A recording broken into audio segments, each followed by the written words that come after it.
Guys, kwentong science muna tayo ngayon. Magre-reaction video lang tayo mula kay Mr. Pantas. Mula sa video ni Mr. Pantas. Let's go. Nitong nakaraan lamang ay kinumpirma ng NASA na matagumpay na nakarating ang kanilang probe sa atmosphere ng araw.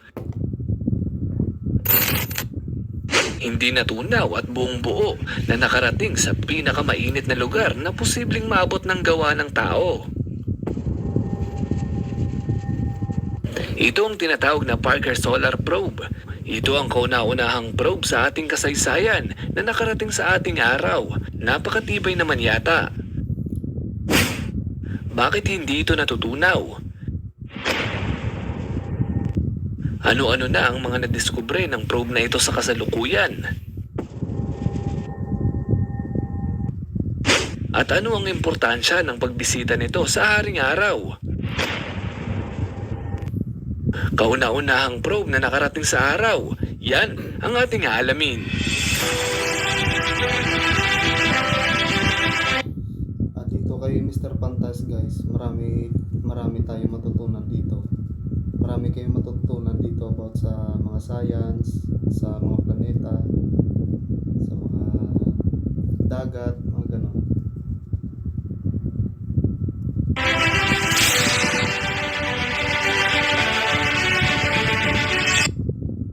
Napakasulit ng Jollibee app. Get the best prices online, exclusive deals, and free delivery. Download now!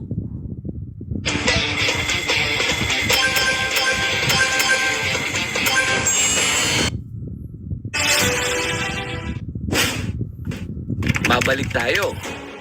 Noong August 12, 2018 sa Florida, ay pinalipad ang isang rocket ship na may lamang probe papunta sa araw. At ito na nga ang Parker Solar Probe ng NASA. Mahigit 3 taon itong bumiyahe sa kalawakan para makalapit sa araw. Pero una sa lahat, bakit ba ito tinawag na Parker Solar Probe? Ito si Eugene Parker. Hindi siya ang nakaimbento ng probe, pero sa kanya ito ipinangalan dahil siya lang naman ang may pinakamalaking ambag sa pag-aaral kung pag-uusapan natin ng solar wind. Bilang paggalang ay nagkasundo ang mga siyentipiko sa likod ng misyong ito na ipangalan sa kanya ang probe na bida ngayong araw. Ito naman si Dr. Nora Wafi. Siya ang nangunguna sa misyong ito. Halatang hindi maitago ang kanyang saya nung siya ay ini-interview. Aniya, ilang taong sakripisyo at pag-aaral ang kanilang ginawa para sa Parker Probe. Ang gastos para dito ay umabot na ng $1.5 billion. O sa peso, ito ay nagkakahalagang 77 billion pesos. Ang ganitong halaga ay kaya nang bumili ng 77 na maliliit na isla dahil merong mga isla sa Amerika at iba pang mga bansa na ang presyo ay 1 bilyong piso. Imagine, ganun kamahal ang Parker Solar Probe na ito, kaya ayaw nilang mapunta sa wala ang kanilang pagod at kanilang gastos. Ang pinakapangunahing misyon ng Parker Probe ay magpaikot-ikot sa atmosphere ng araw hanggang kaya niya. Kaya naman huwag kayong magugulat kung biglang magbago ang impormasyon na alam na natin patungkol sa araw.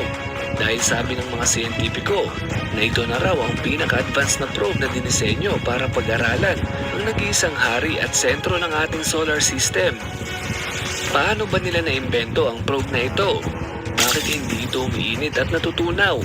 Ibubulgar natin ang kanyang sekreto mamaya lang. Bago yun ay dapat nyo munang malaman ang katangian ng araw at bakit laging kasama ito sa mga kinukonsider ng mga siyentipiko sa bawat misyon na kanilang ginagawa. Alam niyo bang wala ni isa sa buong mundo o sa buong solar system ang kayang magtagal sa init ng araw?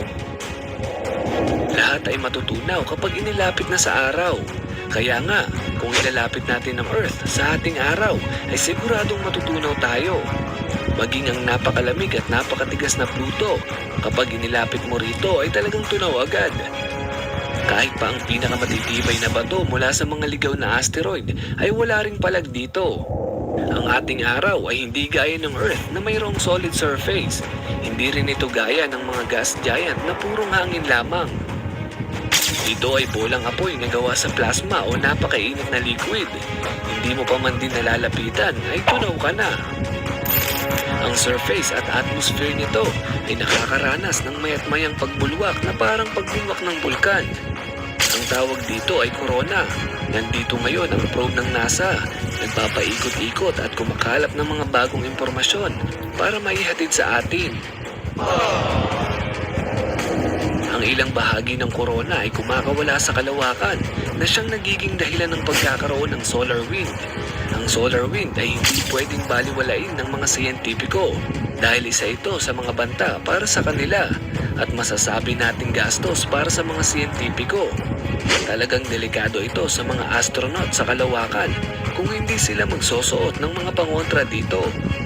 Nitong nakaraan lang ay napag-alaman ng Parker Probe na habang lumalapit siya sa araw ay mas kumakapal ang solar wind na nakapalibot sa araw pero mas bumabagal ito.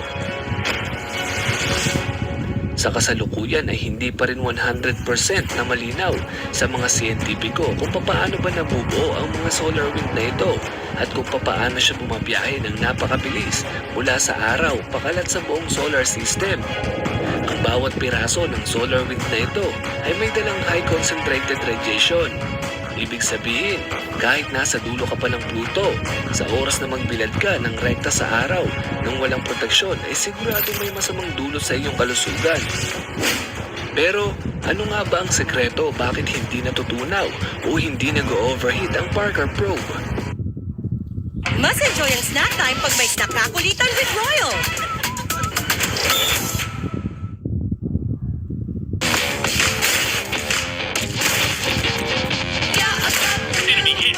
Enemy hit.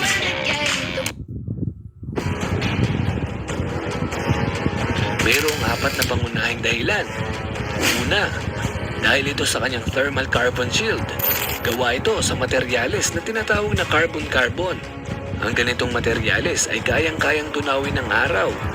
Pero dahil mayroong applied science, ay nababawasan ang init na natatanggap nito mula sa araw. Isa pa sa nakakatulong ay ang inner layer nito na mayroong carbon foam. Ang heat na pumapasok dito ay agad din niyang nare-release. Kumbaga, hindi naiipon ang heat energy sa bahaging ito ng Parker Probe. Sa shield pa lamang ay nare-repel na ang init. Ikalawa, matalino ito. Fully automatic itong nagpapalutang-lutang ngayon sa araw kahit walang utos mula dito sa Earth. Sinadya ito ng mga siyentipiko dahil ang distansya ng araw sa Earth ay talagang malayo at hindi na makakayanang pang magkaroon ng kontrol sa ganitong sitwasyon. Kaya naman, naka-autopilot na ito. Ang ating mga siyentipiko ay nakafocus na lang sa ibang function ng sasakyan gaya ng camera, audio recording device at iba pang measuring equipment na nandito. Ang isa sa mga paborito ko dito sa Parker Probe ay ang kanyang 4 na solar limb sensor. Light sensitive ang 4 na ito. Kapag sila ay naiilawan o naaarawan, ay alam nilang mali ang kanilang direksyong tinatahak. Kaya unti-unti silang mag-a-adjust at magtatago sa anino ng carbon shield. Kumbaga, nakaprogram sila sa iisang direksyon lamang. At yun ay ang pagtago nila sa likod ng carbon shield. Kapag may isa sa 4 na ito ang naaarawan, ay alam nilang sila ay nasa maling tao. Nasa maling direksyon at agad nila itong itatama.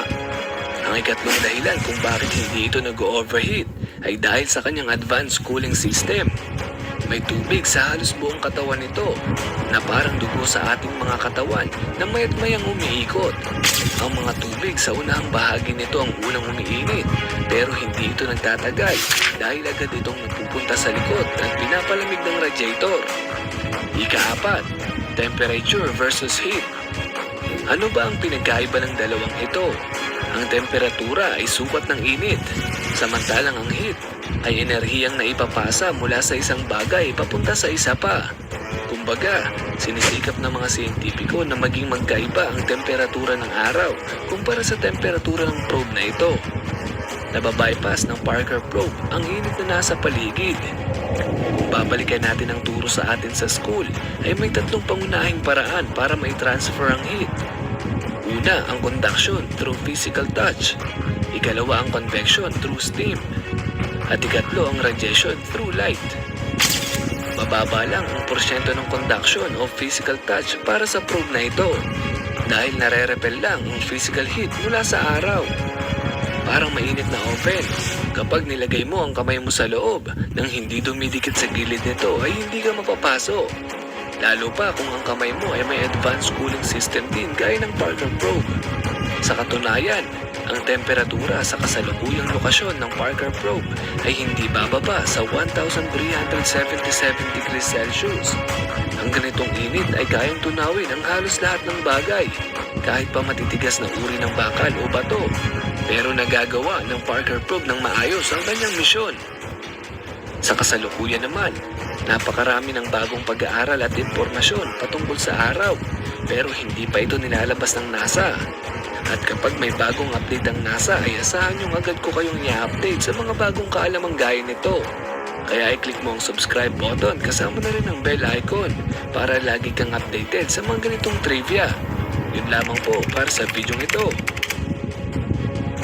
Uli, ako si Mr. Pantas at sa channel na ito, libre ang matuto.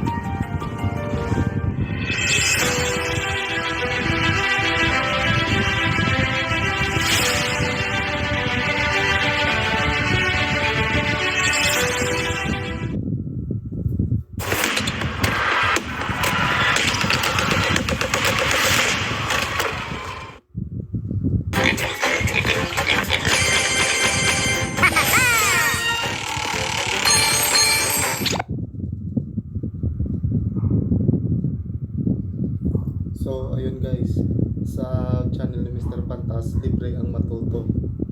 Tulad ng sinabi niya. Sana nagustuhan niyo yung video natin. That is all. Sana nagustuhan niyo yung video natin. That is all.